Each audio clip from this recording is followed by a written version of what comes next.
Tanjong மாலிமிற்கு அருகே வடக்கு தெற்கு நெடுஞ்சாலையின் 378வது கிலோமீட்டரில் ட்ரெய்லர் லோரி உட்பட 3 வாகனங்கள் சம்பந்தப்பட்ட விபத்தில் 24 வயதுடைய லோரி ஓட்டுநர் ஒருவர் மரணமடைந்ததோடு இதர மூவர் காயமடைந்தனர்.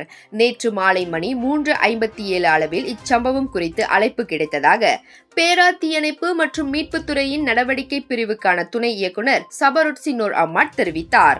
லோரி ஓட்டுநர் தனது இருக்கையிலேயே சிக்கிக் கொண்டதால் விபத்து நிகழ்ந்த இடத்திலேயே இறந்ததை மருத்துவ சுகாதார அமைச்சின் மருத்துவ பணியாளர்கள் உறுதிப்படுத்தினர். அரிசியை ஏற்றிச் சென்ற 24 வயதுடைய அந்த லோரி ஓட்டுநர் இரும்பு மற்றும் மறுசுழற்சி பொருட்களை ஏற்றிச் சென்ற இதர 2 லோரிகளுடன் மோதியதால் கடுமையாக காயமடைந்தார். மல்லாக்கா அலோர் கஜா மூவார் தம்பென் தங்கா மக்களே, மல்லாக்கா பாலிவுட் பஜார் மற்றும் ஃபுடி மச்சா viral food festival Malacca mall லபோ ஆயர்குரு மல்லாக்காவில் MB எதிரில் மார்ச் 5 முதல் 8 வரை நாட்டின் புகழ்பெற்ற வைரல் ஃபுட்ஸ் ஆன்லைன் மற்றும் ஹோல்சேல் வெண்டர்ஸுடன் 100க்கும் அதிகமான நியூ அரைவல்ஸ், பிரீமியம் குவாலிட்டி மற்றும் பூத்திக் கலெக்ஷன். வாங்க வைரல் ஃபுட் சாப்பிட்டுக்கிட்டே ஷாப்பிங் பண்ணலாம். Big sale, big discount.